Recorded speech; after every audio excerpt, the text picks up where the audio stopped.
Travel and Things in association with Sun Destinations, iconic destinations with amazing experiences, present In Conversation With.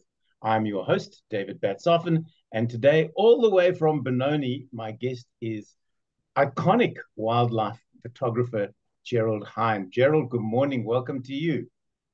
Good morning, David. Thank you for the interview. Thanks for joining me once again. We find ourselves chatting in a rather what's the word I'm looking for? It's very early in the morning, so I'm trying. My talking teeth haven't kicked in yet. Um, a very important time in your life. You've been nominated as one of the top 25 photographs for the Natural History Museum Photographer of the Year. This is the People's Choice Award, and you were nominated for this particular image, which That's people may go, oh, hang on a second, it's just a cub walking towards him. But you're at eye level with this cub. Talk us through the image and talk us through what this nomination means to you as a photographer in the latter part of your career. Yes. Well, as I haven't been entering competitions for quite a long time and decided during COVID that I had a bit of time in my hands, and I started entering competitions, and I'm getting a couple of results. Right. Which I'm very pleased for, because it just shows that maybe I still got my hand in at the age of 80. I was just about to say, Clint Eastwood was asked, and he's over 90 now, and he's just started directing a new movie. And he was asked, how do you keep up? How do you go to work every day and do what it is that you do? And he said, you don't let the old man in. Well, that's exactly what I'm trying to do, not let Yeah. the old man. I just have a passion for this, for photography and wildlife. So it will keep on doing this until I can't do it anymore. And it gives me a reason to get up every morning, and it keeps me interested, and probably keeps me feeling a bit younger as well. Yeah. Gerald, why wildlife? Why didn't you do architectural photography, or, I don't know, land hotel rooms? I think, David, the passion came from a very young age, the age of 8, when I started visiting the Kruger Park with my parents. And from there, I just took up photography. My dad was chairman of the photographic club in Springs in the old days. And I used to go with him to the photographic meetings and help him with the movies that we made. Then I went into photography. I started off with a little brownie camera. I've kept up with technology all over the years, and wildlife is my passion. I love wildlife. I like doing it, and I love doing books in particular, because I think it gives wildlife just visual. So something to look after wildlife.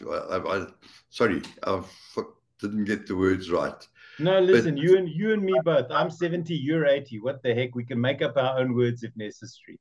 I have a passion for wild animals, and I would really like people to realize that they need the space, and they need our support. Yeah. And they need to be respected. It's all well and good going to the Kruger Park or going to one of the other game reserves. And I know that you and I frequent very similar lodges. And we've got photographs from almost identical spots. In fact, at the one lodge, you and I have sat in the same hide at different days and taken images of the same elephants or the same buffalo. And that's what makes it so wonderful. But I think, and you can correct me if I'm wrong, when you look at an image of yours like this, for instance, and this is a wow image, people will go, yeah, but it's burnt out and it's too white and there's too much negative space, etc., etc., etc. Photography is subjective, and it's like art. Beauty is in the eye of the beholder, not necessarily in the eye of a judge. But how critical are you of your own images? I'm extremely critical. I delete everything that I feel won't be used. Otherwise, it's going to clog up my computer. But yeah, I'm very critical of my own images. In this particular image, I see there's a new passion for black and white photography. And this is my style of black and white photography, where I burn out backgrounds. Yeah. You know, in today's world with the digital cameras, I think editing is of prime importance. So it's not just the photograph today; it's the editing that really important. And also nowadays, it's not like when you and I started. And if you're anything like me, you had a dark room at home and you spent hours and hours and hours trying to burn and dodge and do this with old stockings to get filters. And now you sit down with one of the programs, be it Lightroom or Ribbit, which is the one I use, and you can do it in a third of the time. And it's all non-destructive. So you can do something. If you don't like it, you just undo it and start all over, which you couldn't do in a darkroom. Well, absolutely. I always copy my images so that I have my original image on hand at all times. And then, of course, I edit. But when you say you can do it quickly, it's actually takes me quite a while to edit an image. I can take up to half an hour. Okay, fair enough. This image of yours is stunning, because I am in awe of people who get bird photographs like this, because this is right place, right time, and patience. I can be in the right place at the right time, but I have no patience. So if this, if the bird hasn't eaten something in 30 seconds, I'm moving on to something that is teeth and claws. Yeah, well, this particular shot was taken in the Greater Kruger Park area, and yeah, I sat and waited and waited. He was pulling things from the bark and pulling the bark off the tree. So I realized he was looking for something, and eventually found the gecko. And yeah, I just waited. I probably waited half an hour for the shot. You see, I don't have that time. That's why I'm in awe of bird photographers. Well, we sometimes wait days and weeks for one shot. There's that famous shot of the kingfisher. It was taken by an Australian, I believe, if I remember correctly, and it took him 6 years and 72,000 images to get one image. But it cost him his marriage. I think his wife had enough. What pictures have you got? No, I've got another 9,000 images of the same bloody bird. I think if you want to get that iconic picture that's going to win a competition, it's not just a matter of luck, it's a matter of a lot of patience. Yeah. And working on one particular subject, because that lion cub, I've been working on the lions for years. Right. And it just happened that they were in the riverbed, and I could park my vehicle at a sort of lower trajectory. Okay. And because the lions are actually used to vehicles, I know I did something that I don't advise people to do normally. You opened a door. No. Yeah. I leaned over the edge of the vehicle and hung the camera right down almost to the ground. Okay. And then I opened the viewfinder from the back, and I took you've got one of those viewfinders. I don't have that sort of luxury. Yeah, the ones that flip up. Yeah. And anyway, as the lion walked towards me, I just kept shooting. And eventually he stuck his little tongue out very nicely for me as he got closer. And being used to the vehicle, I'd been parked there for a number of days on occasions because she kept those cubs hidden in that particular area. So, yeah, the cub was used to us, It was just very curious about what They the normally heck's. they normally are. This is another Yeah, image of yours that I really like because you're shooting low to high and you've got the sky as a background and you've got nothing behind this leopard yeah, to detract at all. And even the yeah, rocks on either side of it. I mean, it's like, yeah, and I'm sure you have this as well. You come upon a pride of lions or cheetah or whatever, or a single leopard, and there's one blade of grass that yeah, the lion decides or the predator decides to lie behind. And it's yeah, just that exactly. one blade that spoils the image. But Exactly. this is spectacular. This male is beautiful. He really is. Yeah, well, it's a female, believe it or not. You're kidding. She is beautiful. She's big. I've followed her since she's a cub. He is Uh, huge. she's just the most fantastic leopard and the most beautiful leopard. That she's called the island female. Mm. As I say, I've been following her since she was a cub. She's Oh, about wow. 7 in that photograph.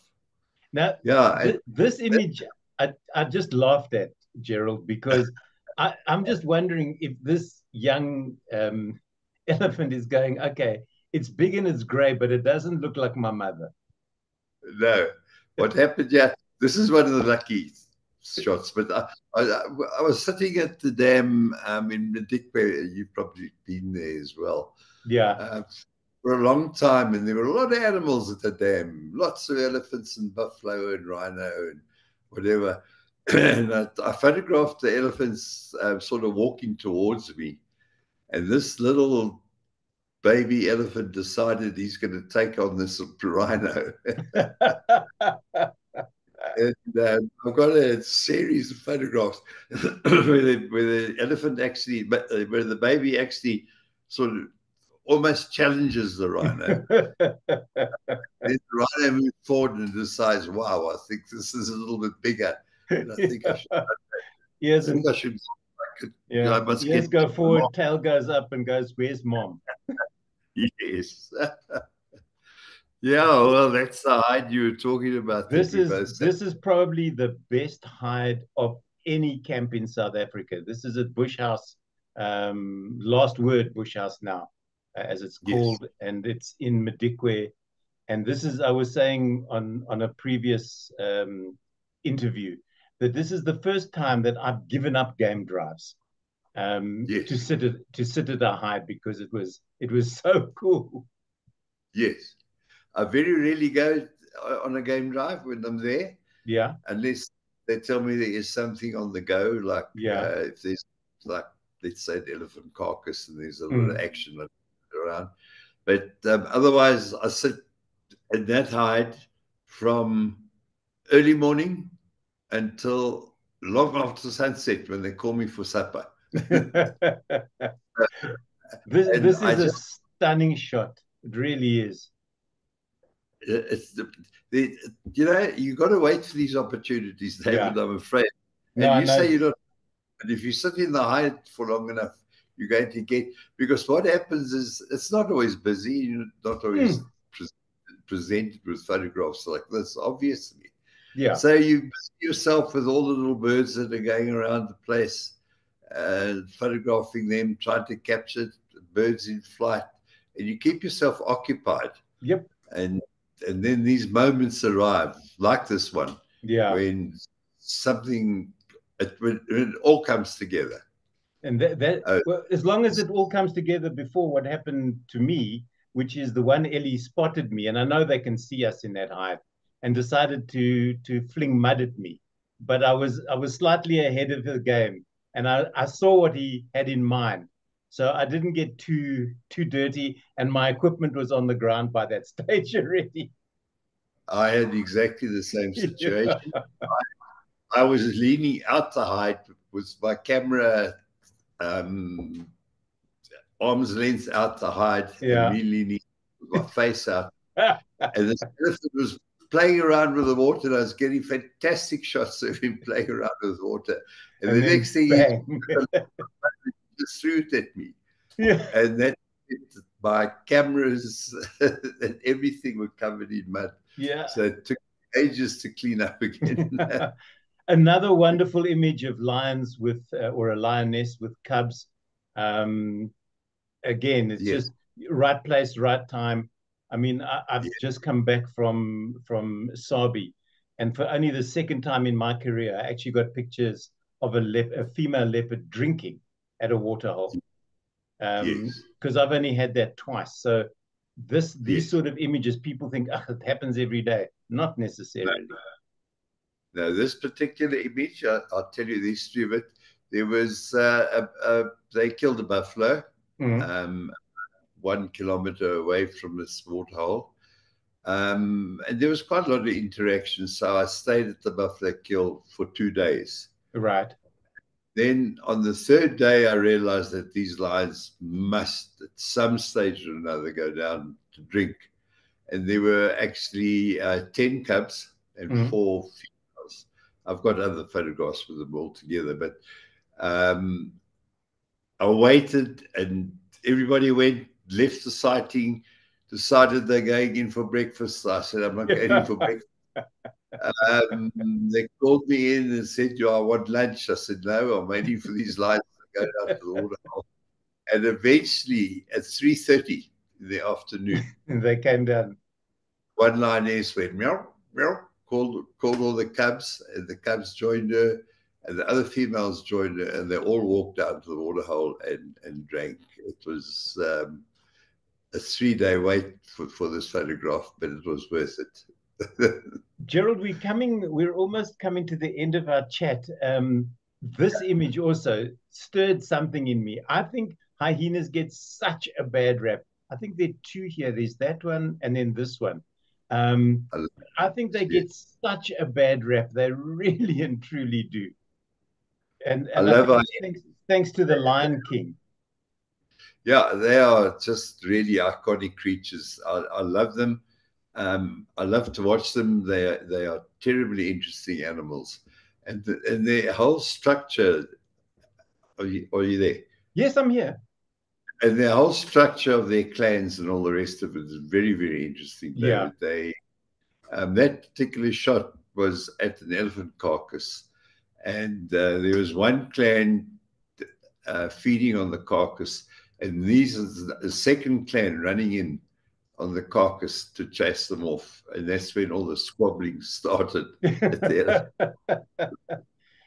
Gerald, to get back to the first image that we were talking about, or the reason for this, and I wanted to share your pictures with my viewers because I think your images are stunning, and I'm very blessed to have one of your pictures in my study. You can't see it from where I'm sitting, but it is here. An elephant picture of yours taken at our favorite waterhole in Madikwe. So the Natural History Museum Photographer of the Year, People Choice Awards, you say the winner will be announced when? On the 7th of February. And are there any other South Africans that you're aware of that have been nominated?